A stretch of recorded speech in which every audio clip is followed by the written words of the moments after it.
বিশ্বাস অ্যারাউন্ড আমার চ্যানেলে তোমাদের সবাইকে আর একবার বিগ বিগ বিগ ওয়েলকাম। আর এটা হলো আমাদের হোমস্টে থেকে আমাদের চারিদিকের ভিউটা। এখন আমরা আছি আমাদের হোমস্টের আরেকটা বিল্ডিংয়ের ছাদের ওপর, যেখানে এসেই আমরা এখানে কাঞ্চনজঙ্ঘা দেখেছিলাম। আর আমরা আছি এইখানের এই নিচের হোমস্টেগুলো। পরপরই 3টে রুম, 1, 2 আর ওই লাস্টেটা 3 নম্বর, এই 3টে আমরা বুক করেছি আমাদের জন্য। ভেতরে এখনও সবাই হচ্ছে ফ্রেশ। আর এটা হচ্ছে আমাদের হোমস্টের পেছন দিকটা। এটা না এখানকার কি একটা পাখি, যেটা নামটা ওরা তখন বললো। আমিও এখানে এসে প্রথমেই দেখলাম, নামও প্রথম শুনলাম, এখন ভুলে গেছি। ওইদিকে শ্যামদার উৎসদা চলে যাচ্ছিলো, কিন্তু ওইদিকে যাওয়া বারণ। আমি বারণ করলাম, তাও শুনিনি আমার কথা। এইদিকে রোদও দেখা যাচ্ছে আস্তে আস্তে। দেবাঞ্জনদাও ফ্রেশ হয়ে গেছে, এখন ভেতরে যাব আমাদের লাঞ্চ করতে, কারণ খুব খিদে পেয়ে গেছে। আমরা চলে এসেছি আমাদের লাঞ্চ টেবিলে। ওখানে আছে, একটু তোলো তো, ওখানে আছে ভাত। এখানে কি, এখানে আছে ডাল, এটাই আছে আলুর চোখা, আহা ওটাই, এটাই আছে ডিম, আর এটা কিছু একটা কি, এটা আচ্ছা মিক্স ভেজ, সাথে পাঁপড় ভাজা। উফ, দুপুরটা জমে গেল। প্রথমত আমরা খুবই ক্ষুধার্ত, আর দ্বিতীয়ত খাবার স্বাদও দারুণ, তাই এটা আমাদের কাছে আছে পুরো অমৃত। এখন খেয়ে দিয়ে আমরা চলে যাব ভিউ পয়েন্ট দেখতে। আমাদের কমপ্লিট। আর এখানে প্রচন্ড ঠান্ডা পড়েছে, আর ওই পেছন দিকে কাঞ্চনজঙ্ঘা দেখা যাচ্ছে। সত্যি বলতে প্রথম পাহাড় দেখাটা মনে হয় সার্থকই হলো।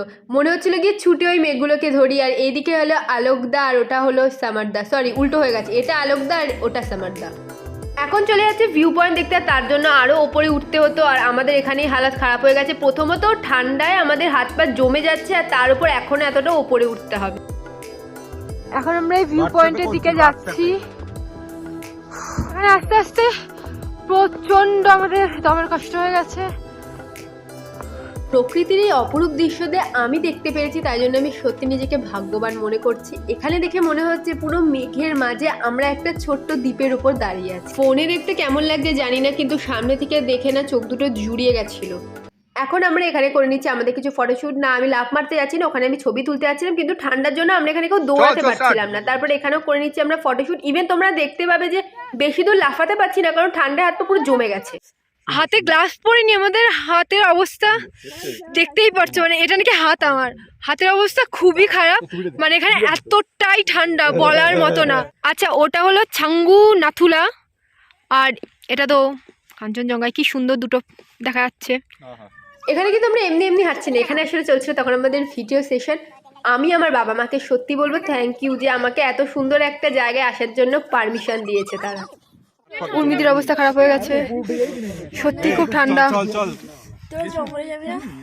যত বেলা বাড়ছে ওপরে কিন্তু আর থাকা যাচ্ছে না, তাপমাত্রা আরো কমতে লাগছে। এখানে উর্মিদির একটু শ্বাসকষ্ট শুরু হয়ে গেছিল, তাই আমরা দেরি না করে নিচের দিকে যেতে লাগলাম। আর নিচে এসেই দেখি এখানে দেখা হয়ে গেছে একটা ছোট্ট সদস্যের সাথে। বিড়ালদের আমি এতই ভালোবাসি যে আমি যেখানে যাই ওরা আমার কোনো না কোনো ভিডিওতে ঠিকই থাকবে। লোকে বলে তারা নাকি কাঞ্চনজঙ্ঘা দেখতে পারে না, আর আমি আমার জীবনে প্রথম পাহাড় দেখায় আমাদের হোমস্টে থেকে 24 ঘন্টায় এখানে কাঞ্চনজঙ্ঘা দেখতে পাচ্ছি। তাপমাত্রা অনেকটাই কমে গেছে, তাই আমরা থাকতে না পেরে চলে এসেছি রুমে। আর এখানে এখন চলছে আমাদের আড্ডা পর্ব।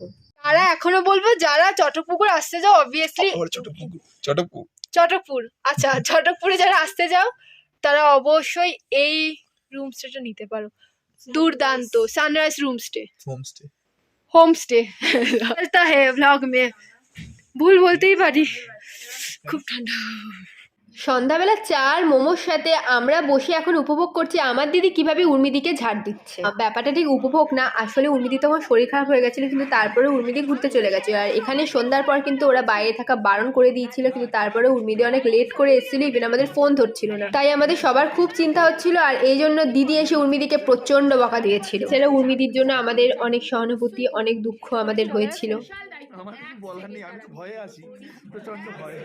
একটু বকাবকির পরে কিন্তু গান আর আড্ডায় আমাদের গ্রুপটা জমে উঠেছে।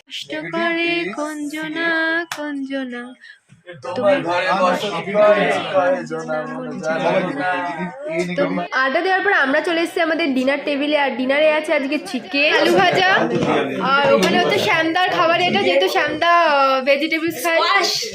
আর এটা হচ্ছে রুটি, এখানে আলু চিপস খাওয়া শুরু করে দিয়েছে। খাও খাও খাও। नहीं नहीं नहीं नहीं नहीं ওকে ওকে ওকে থ্যাংক ইউ। এখানে কিন্তু ডিনারটা তাড়াতাড়ি করতেই ওদের টাইম ছিল যত সম্ভব 8:30, তখনই আমরা ডিনার করতে বসি। আর এটা হচ্ছে আমাদের ড্রাইভার কাকু। ডিনার পর্ব শেষ, শ্যামদা এখানে গল্প শোনাচ্ছে। আর যেই গল্পগুলো শুনে আমাদের প্রত্যেকের হাসতে হাসতে পেট ব্যথা হয়ে যাওয়ার উপক্রম। বাবা মা ছাড়া এতটা দূরে ঘুরতে এসেছি আর সবার সাথে রাত জেগে এখানে আড্ডা দিচ্ছি, এটা কিন্তু সত্যি আমি স্বপ্নেও ভাবিনি। রাত হয়েছে অনেকটা, কিন্তু ওদের এখনো আড্ডা থামেনি। আর আমি প্রচণ্ড ক্লান্তের মধ্যে এখানে কী কী ভুলভাল তোমাদের সাথে বকছিলাম সেটাও আমি জানি। এখন আমি রেকর্ডিং করার সময় শুনছি। যাই হোক, এখন ওরা দিক আড্ডা আর আমি চলে যাব ঘুমাতে। চলো টাটা বাই বাই, দেখা হবে আমার নেক্সট দিনের ব্লগে।